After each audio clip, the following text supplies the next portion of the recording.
Hello, hello. This is Pablo Arias with International Relocation Partner, and this is part of uh, the Expat Community podcast. And today we have our free Spanish class of the year. We're looking to do this every year among many other different services to the expat community.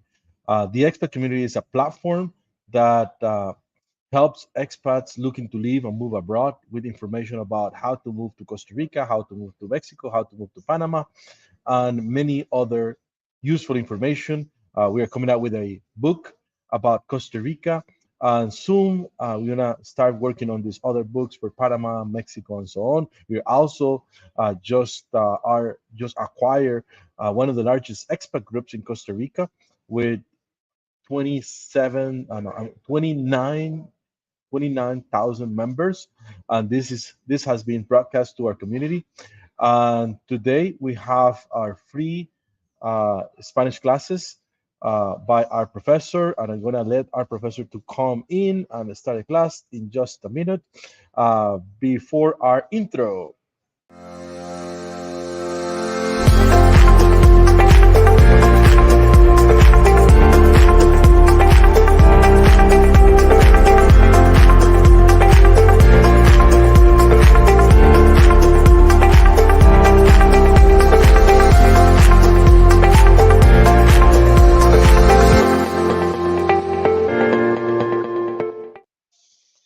Hello, hello, Warner. How are you? This is Pablo. Warner is there. Say hi to everyone. We have a Hey few Pablo, how are guests. you? We're doing great. I'm feeling excited about this first online free class from We Speak Spanish. We really thank you for what you're doing with the expat community here in Costa Rica, and we're hoping to grow with this project in many other destinations. There is people commenting and everything. Hey, but before we go into topic, before anything else, just wanted to say thank you, Warner. I think there are a lot of people that have interest of moving into Costa Rica, Mexico, Panama, Spain, Portugal, many other destinations. And one of the most important things to make your life easy when you're moving into our countries is learn the language. And if you learn the language, trust me, you'll have a lot better experience. You're able to negotiate better. You're able to connect with local people, with people from other places as well.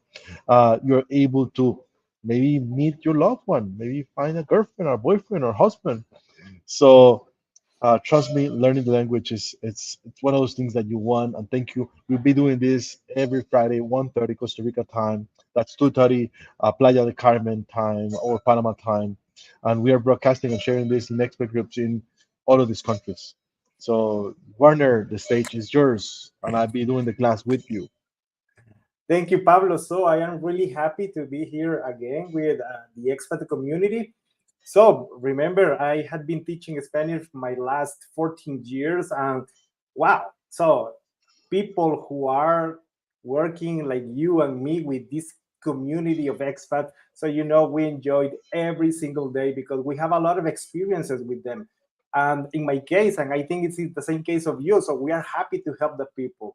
And today like in the following Fridays, the idea is to help all this community to communicate in our language, so to communicate in Spanish. Remember, last year we talked about several situations about sometimes people they think like it's not necessary to learn Spanish if you are in Costa Rica, but the truth it is important. So it makes that life easy, so you can communicate, and mostly you will be enjoying the real Costa Rica if you speak Spanish. So that is what I want to do with you. That is what I want to do with all the people who belongs to this community. It's to do that easy their lives if they speak Spanish. That's amazing. Let's get started. Ready to start? Okay, okay, okay. So today, one of the topics where that the students they have a problems, it's the use of por and para. So this is one of the topic, Wagner. We need to learn the use of por and para. When we use por, when we use para. And the truth is, it's not an easy is not exactly an easy topic because the truth is we have many different uses. Today, we will study the use number one of por and para. And at the end of the use number one, also we will learn one or two phrases where the use of por and para it's by default. So you don't need a rule to learn that phrases. And many of the students, of course, because they are learning or because they don't know Spanish, so they use it incorrectly. Okay, so let's go to the use number one. So I have this class is divided in 9 different rules that if you have clear every rule, you will be using correctly the use of por and para. Okay, let me go to my screen. Let me check to. Mhm.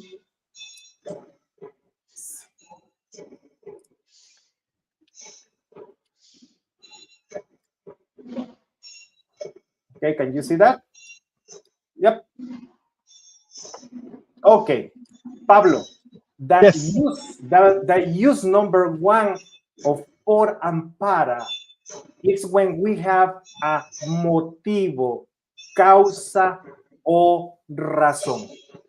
When in the conversation, when in the sentence, you have one motive, you have one cause, or you have a reason. Okay? In English, one of these uses they don't use, so they don't have it in English. For example, see this sentence: I drink water to have good health. I drink water to have good health. In English, or when the students they translate this to Spanish, they used to say that in this way: Yo bebo agua. That is the translation of I drink water. But when they go to the second part of the sentence, they say, Yo bebo agua, tener buena salud. So, in this case, sentence, the translation, word by word, it's correct. But if you say that in Spanish, yo bebo agua, tener buena salud, the truth is like for me, it's not exactly clear what you are saying. Because in Espanol, here is where we need to use one of these, por, a, or para. In this case, the right way to say this in Spanish is yo bebo agua para tener buena salud. In Spanish, we use para with the idea to connect these two sentences, on only one sentence, these two ideas. I drink water to have good health. Yo bebo agua para tener buena salud. One more example. I save money to travel to Costa Rica. This is what many of the people they are doing because they want to be retired in Costa Rica. I save money to travel to Costa Rica. One more time. The situation is that the students they say yo ahorro dinero, Para. but they don't say para. They say viajar a Costa Rica. Why Mm. why they don't say para? Because if you see the sentence in English, they don't use para. They don't have that connector, but we have it. So, yo ahorro dinero. Now tell me the answer. Para viajar a Costa Rica. So, with this, what I want to tell you is always when you use para, after para, you should use a verb. So, an infinitive verb. If you see to have, it's a verb. If you see To travel is a verb. Okay, entonces this is one of the keys. Okay, this is one of the what help in the sentence. To travel, it's a verb. To have, it's a verb. When we use para, when we in the sentence, we are using a verb. But the thing is, though, the truth is that we can use also or when you have a similar sentence. But see now the sentence. I drink water for my health. So in this sentence in English, you have for. But the question is, it's for para or it's for por? This is the answer. Yo bebo agua. I drink water. My health, mi salud.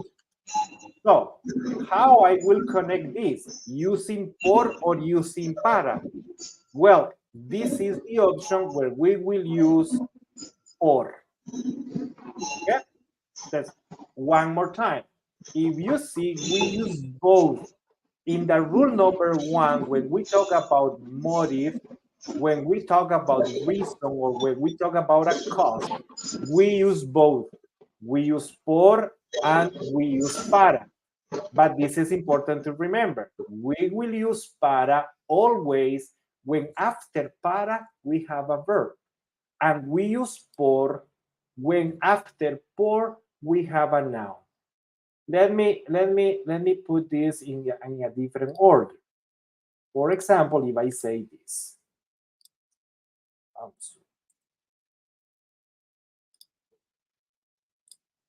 Okay, if you see, we have exactly the same reason. I drink water. And we will use para if after para we have a verb. And we will use por if after por we have a noun. Okay? So see that the motive, the reason, the cause is exactly the same. I drink water to have good health.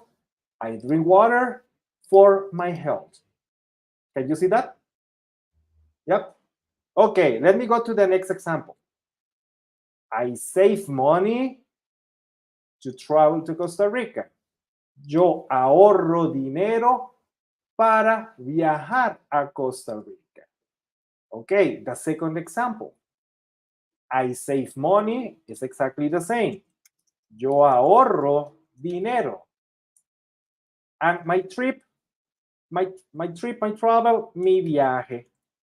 So in this case, viajar, it's a verb. Viajar is an infinitive verb, but my viaje, it's a noun. So Pablo, should I use para or should I use por? I think you are mute. Okay. So, but we need to use por. Yo ahorro dinero para mi viaje.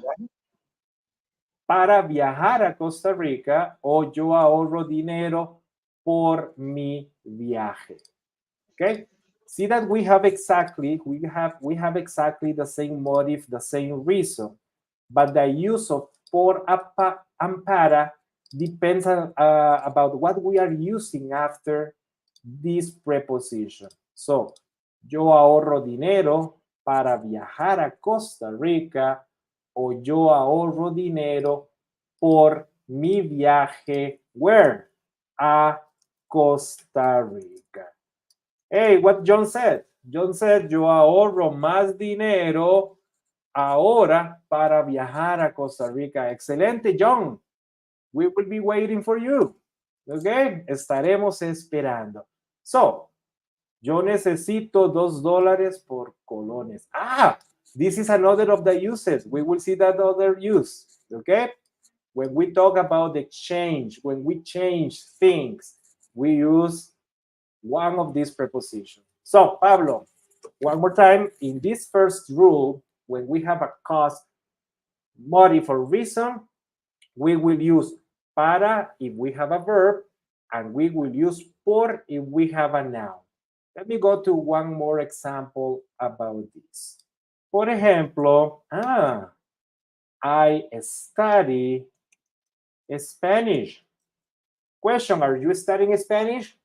If not, we can help you. I study Spanish.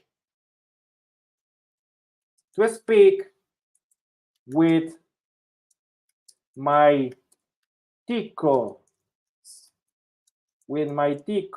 friends. Or with my Mexican friends.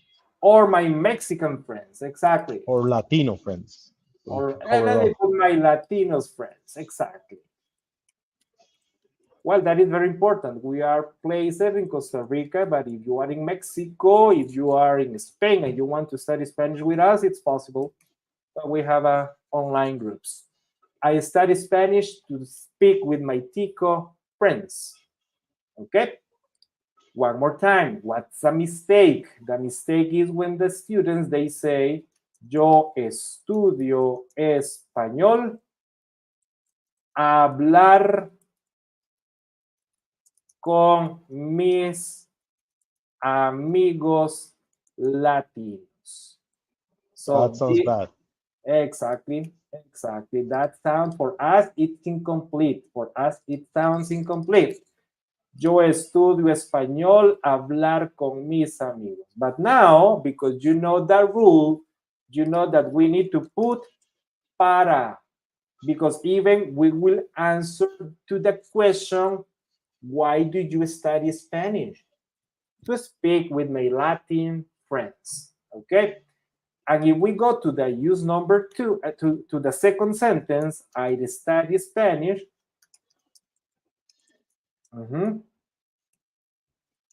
For my Latino friends, this is when we will use por. Yo estudio español. Or even let me change this. What about if you say this? I study Spanish for culture. So you are using a noun. Yo estudio español por cultura. Okay? Okay, so Pablo, this is the use number one. This is the use number one. In the use number one more time, is when we talk about motive, cause, or reason. If you, in the sentence, you are using a verb, remember that we need to connect the sentence with para. If you use a noun, we will connect the sentence using por. Yo bebo agua para tener buena salud. I drink water to have good health. Yo bebo agua por mi salud.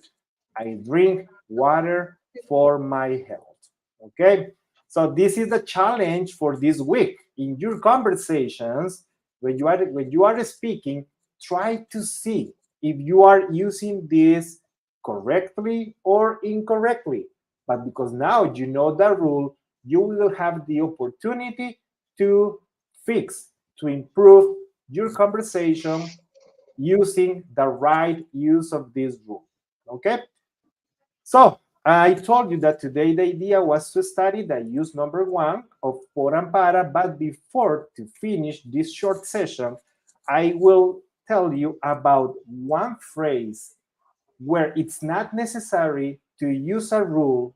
If not, it's one of the uses by default, and this is one of the phrases where the students, they have issues probably many times. Okay, is when they say gracias para. Gracias para. Pablo, gracias para venir. Pablo, gracias para llamarme. Thank you for calling me. Thank you for coming. And this Or. exactamente. Exactamente. So Por remember, exactamente. Remember, always when you say thank you, en español we will say gracias por. There's no rule here. It's by default. Gracias por. So if you, in your conversation, you are saying gracias para, for example, today maybe many of you will say, Pablo, gracias para la clase online. Remember, that is not correct. You need to say, Thank you for. gracias, gracias por la clase. Gracias por todo este trabajo que estás haciendo for the expat community. ¿Ok? ¿Qué piensas, That's Pablo? amazing. ¿Sí? I think that's amazing. There is a lot more to cover. I understand, but this is important. You know, sentences are structured different in Spanish, and when you basically are using some of these sentences, you have to have this join either por or para. In English, you don't have that, so it's important. So our time is about to go up. It's been 20 minutes. Before we go up, I'd like to share with everyone. I'm sorry. I wanted to show some of the people who is behind and is sponsoring, is sharing, or is trying to help. Some of them I'm gonna show in the screen. Many more like Freddie with insurance, best insurance services, or Sara Elena. She's always sponsoring or sharing this in their expert group. Many more, and in Panama also there are companies out there that are sharing this in their expert groups. So thank you so much to everyone who is sponsoring. And if you are being blessed by this, just share it with somebody else. You know, we're looking to do something great for the community. We also have our own expert group, which is the Expat Community, the expatcommunity.com Costa Rica, and we're looking to start launching groups in Mexico and Panama. So yeah, be part of this. Reach out, connect with us. Let's find ways to get to meet each other, grab a beer or a coffee. I'm going to leave you with some of our sponsors, and that should conclude our class. Thank you so much, Warner, and it's been always a pleasure.